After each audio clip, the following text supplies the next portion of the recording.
आपका बहुत बहुत स्वागत है बिनर्स एजुकेशन पॉइंट पर। यदि अभी तक आपने हमारे चैनल को सब्सक्राइब नहीं किया है तो सर्वप्रथम आप हमारे चैनल को सब्सक्राइब करें। साथ ही साथ आप हमारी वीडियो को लाइक एवं शेयर भी कर सकती हैं। आज का जो हमारा वीडियो है वह हमने मुख्य परीक्षा को ध्यान में रखकर बनाया है, जिसमें हमने एथिक्स सब्जेक्ट को लिया है।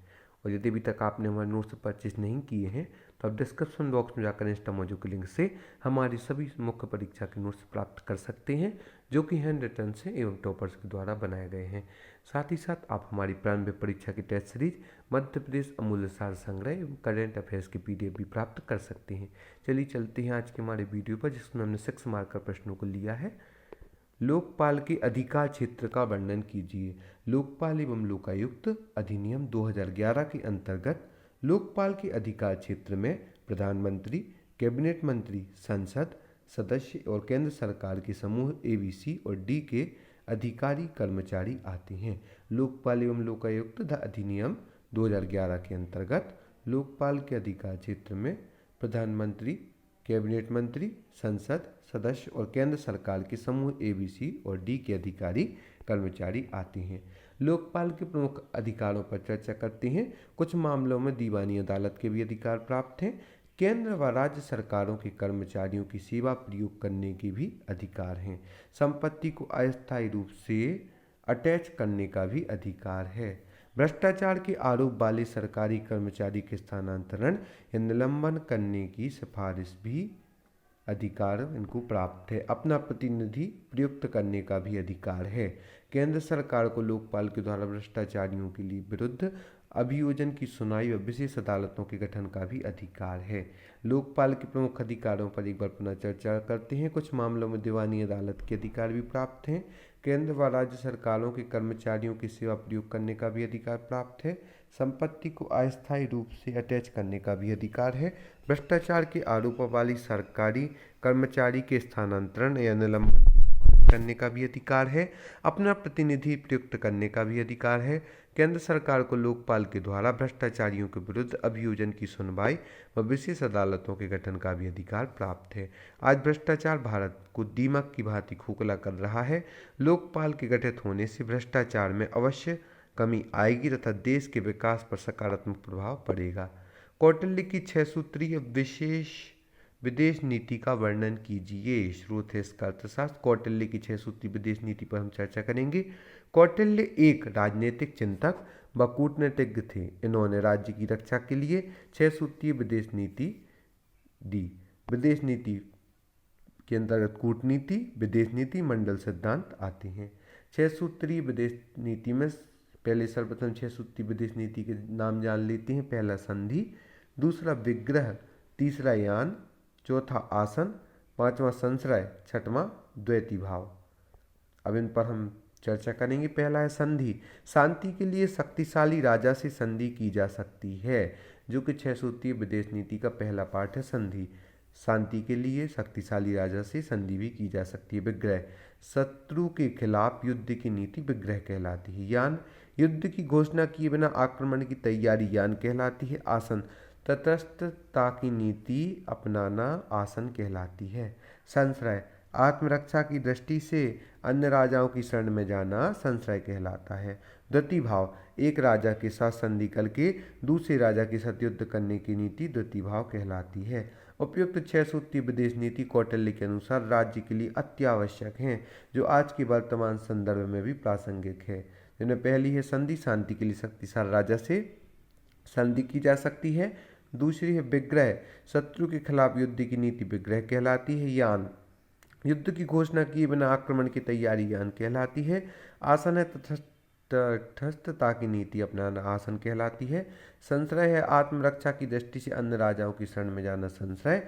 द्वैती भाव है, एक राजा के साथ संधि करके दूसरे राजा के साथ युद्ध करने की नीति द्वैती भाव कहलाती है। इसके बाद का जो हमारा अगला प्रश्न है वही बहुत इंपॉर्टेंट है। अरस्तु के मध्यम मार्ग सिद्धांत का वर्णन कीजिए। अरस्तु के मध्यम मार्ग का अनुसरण करने वाला जीवन की अनिवार्य रूप से श्रेष्ठ जीवन है। इसे गोल्डन मेन भी कहते हैं।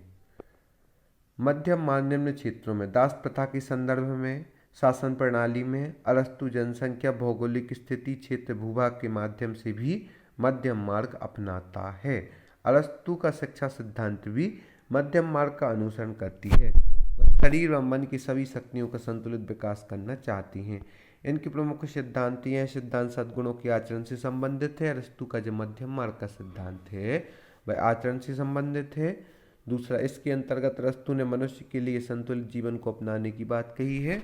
तीसरा, अत्यंत भोगवादी अर्थात पूर्ण सन्यासी में मध्यम मार्ग संयम का मार्ग चुना है, ना तो अत्यंत भोग की ओर ना तो पूर्ण सन्यासी की ओर।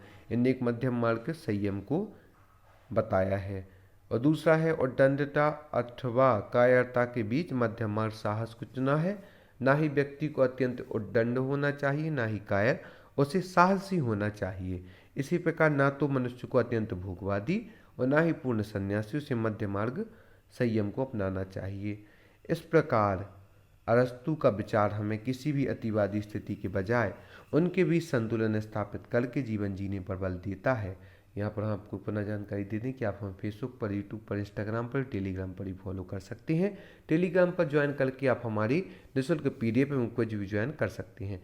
साथ ही साथ आप हमारे नोट्स प्राप्त कर सकते हैं जो कि हैंड रिटन से टॉपर्स के द्वारा बनाए गए हैं, और आप हमारे नोट्स प्राप्त करके अपनी सफलता को घर बैठे सुनिश्चित कर सकते हैं।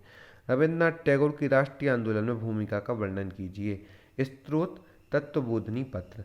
भारतीय राष्ट्रीय आंदोलन में टैगोर का प्रत्यक्ष शारीरिक रूप से जुड़ाव नहीं रहा, लेकिन आजीवन इन्होंने समाज एवं राजनीति पर सक्रिय चिंतन किया है।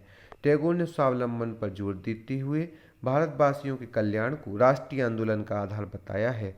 वे न सिर्फ भारत बल्कि संपूर्ण एशिया की राजनीतिक स्वतंत्रता के समर्थक थे। 1988 में कांग्रेस अधिवेशन में भाग लिया था।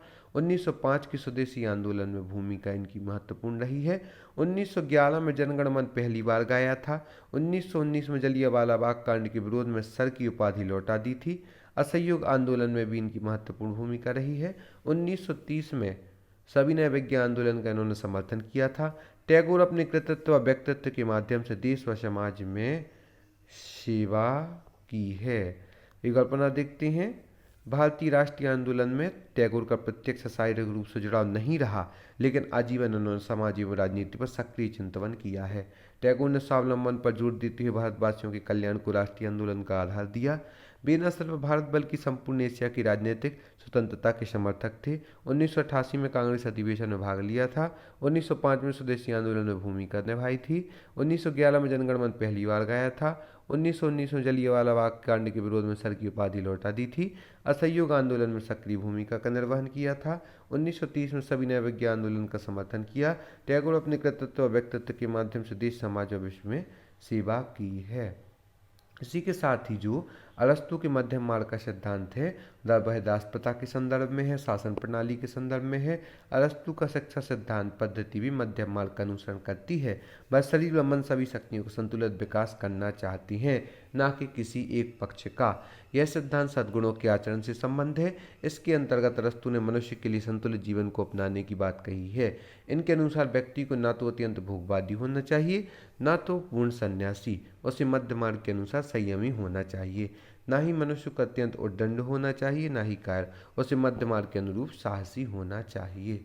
और जो हमने कौटिल्य के 6 सूत्री सिद्धांत के बारे में जाना है, कौटिल्य एक राजनीतिक चिंतक व कूटनीतिज्ञ थे। इन्होंने राज्य की रक्षा के लिए विदेश नीति के तहत 6 सूत्र दिए थे, जिनमें पहला है संधि, दूसरा है विग्रह, तीसरा है यान, चौथा है आसन, पांचवा है संशय, छठवां है द्वितीभाव। संधि शांति के प्रतीक है।